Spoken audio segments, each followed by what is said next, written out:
Alors bonjour, aujourd'hui nous allons parler le visa le plus facile à obtenir au Canada.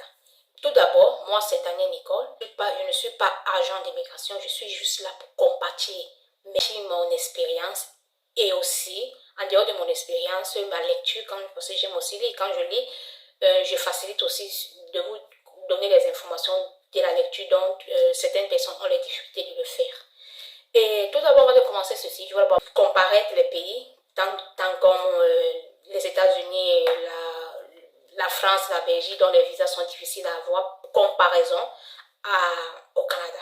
Je peux vous rassurer que le Canada, toutes les informations sont toujours mises sur leur page, seulement si tu remplis, le Canada, seulement si tu remplis leurs conditions d'admissibilité ou bien d'acceptation, directement, ils te délivrent le visa. Ils ne sont pas comme certains pays français ou bien européens ou bien des États-Unis même qui sont leurs pays voisins, qui vont te tourner, même ce qu'ils ont mis, ce n'est pas ce qu'ils vont te demander, ils vont te tourner pour en avoir. Mais le Canada, c'est un pays que moi je vous redis toujours, c'est plus facile à obtenir le visa canadien que les autres pays.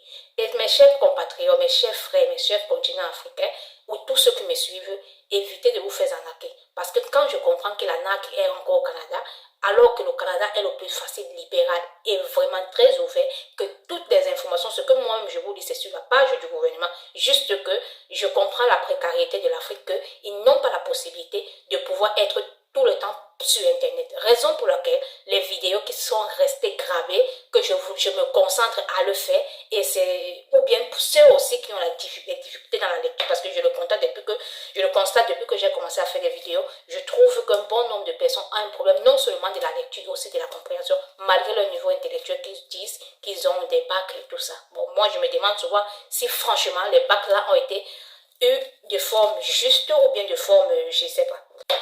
Allons droit au but à nos objectifs de la vidéo. Visa facile à obtenir au Canada. Vous savez, le Canada a d'abord 5 types de visas, ok?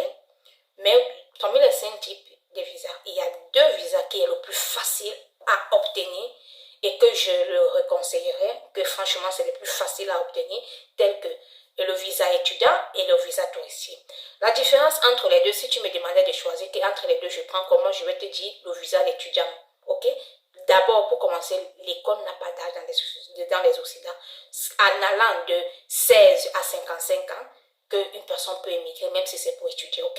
N'ayez pas honte que non, j'ai laissé les études, ça fait 5 ans, ça fait... Non, tu peux reprendre les études, même si ça fait 10 ans que tu as laissé les études, tu peux.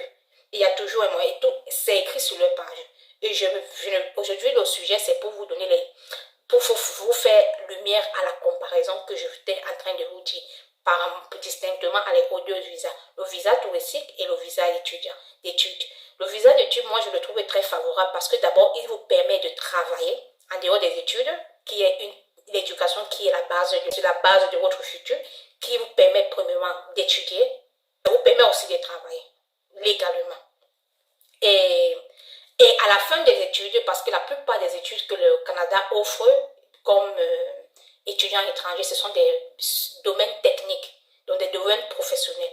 Donc tu as 90% ou 95% que dès que tu finis ta formation, tu t'installes avec un permis de travail et une résidence permanente. C'est comme ça au Canada. Donc, après la fin de vos études scolaires, c'est ce que je veux dire, c'est pas que tu viens pour étudier, après tu ne finis pas, tu vas te contenter, non, c'est pas ça. Après la fin de tes études, tu fais une demande de permis de résidence permanente parce que tu auras un employé qui va t'embaucher durant ton stage de pratique professionnelle. En vous informant aussi qu'en 2023, la province, je parle bien de la province du Québec, a lancé une bourse d'exemption pour des étudiants. Comme je vous rappelle, je vous répète qu'il n'y a pas d'âge pour l'école. Il y a seulement les conditions que chaque établissement ont placées chez eux. N'ayez pas peur de la langue ou de quoi, comme les gens disent, il y a certains établissements qui n'ont pas besoin de la langue française pour être admis de cette bourse de présomption. Je vais revenir à nos moutons et ça a été une grande opportunité. Je parle seulement au niveau du Québec, qui est une province du Canada. Je ne parle pas de l'Ontario ou bien de la Nouvelle-Brunswick. Non, je parle du Québec. Parce que c'est le Québec qui a lancé cette bourse et avec certaines conditions de vivre, de résider et d'être inscrit sur l'un de leurs établissements qui se trouvent dans les régions. religion. C'est d'abord une bonne et cette école est tout à fait gratuitement. Dans les antérieures vidéos, vous pouvez aller le rechercher. Il y a des conditions pour pouvoir être admise sur ces établissements. Et je vous ai montré comment il faudra faire pour postuler, n'ayez pas peur. Et la deuxième, ce qui est l'université, la première que j'ai parlé, c'est le cas des cégeps qui est gratuit. Maintenant, les universités sont moins coûteuses que les années antérieures. Ça peut vous coûter, par exemple, les 5 000 $. Ce n'est pas tellement trop cher. Je vous dis, mais il y a les cégeps qui sont comme les études professionnelles, d'où c'est totalement gratuit. Plus de 20 établissements, pour ne pas dire 50, pour ne pas exagérer, mais c'est totalement toute la région du Québec. Ok? Et la liste est encore sur mes anciennes archives. Comme vous allez remarquer, ça c'est l'étude comparative pour que vous puissiez savoir le niveau du cégep, le niveau d'études cégep. Vous avez de A à Z comment faire pour postuler. Et bon, vous avez toutes les préoccupations, toutes les réponses. Ce qui est écrit là, c'est dans mes anciennes vidéos. Vous pouvez aller les consulter. Ok? Et maintenant, parlons du visa maintenant touristique, qui n'est juste qu'un moyen selon mon concept. Et c'est ça aussi que nous tous on connaît, qui n'est juste un concept. Et maintenant, parlons du visa maintenant touristique, qui n'est juste qu'un moyen selon mon concept. Et c'est ça aussi que nous tous on connaît, qui n'est juste un concept d'entrer au Canada pour venir le visiter. Et c'est à vous de décider la suite. Et la bonne nouvelle aussi dans le visa visiteur de 2023, c'est que l'ENAP, ceux qui ne connaissent pas l'ENAP, c'est l'École nationale de l'administration publique du Québec. Je parle toujours du Québec. C'est vous dire que dans tout ce qu'on demande là, c'est le Québec. Parce que moi, je vous dis, il y a une très grande pénurie de main-d'œuvre au Québec. Parce que la majorité qui vient, par exemple, quand ils arrivent, dès qu'ils ont la résidence permanente, ils vont dans les autres provinces. Dans les autres provinces sont plus grands, c'est ce que je sais. Maintenant, la bonne nouvelle sur l'ENAP, qui est ENAP, qui est École nationale d'admission publique du Québec, qui offre une formation de 2 semaines, seulement, et vous avez le droit de venir sur un visa visiteur.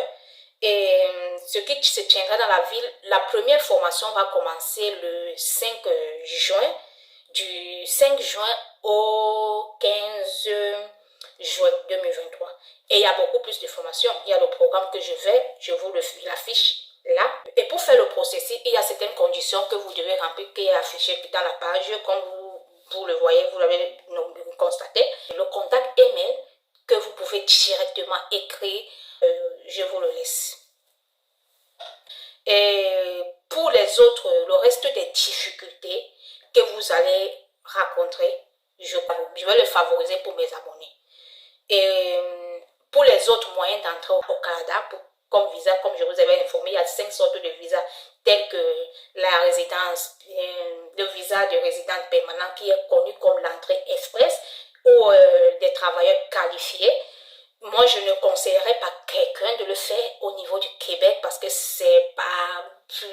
Tu peux attendre même 3-5 ans, après tu n'as pas l'accès favori et c'est un peu dit, la condition est un peu favorable. Vous pouvez le consulter pour les personnes qui veulent faire entrer comme visa de travailleur qualifié ou bien visa express. Je conseillerais de le faire dans d'autres provinces de Ontario ou bien le Nouveau-Brunswick. Ottawa, ainsi de suite, etc. Ou bien, je sais pas quoi dire. C'est difficile un peu les noms à prononcer. Donc, vous pouvez aller le faire par là-bas et sans vous mentir, c'est plus facile là-bas. Mais ici, au Canada, c'est le visa touristique et les visas étudiants qui sont cette année tellement favorables. 2023, 2024, qui sont jusqu'à 2026, qui sont vraiment favorables. Bon, comme je vous ai dit, pour tout type de difficulté ou bien de renseignements, je préfère que vous consultez mes pages Facebook, YouTube. Il y a plus d'informations que vous devez le lire et l'écouter sur les anciennes archives. Et uniquement à mes abonnés que je vais répondre.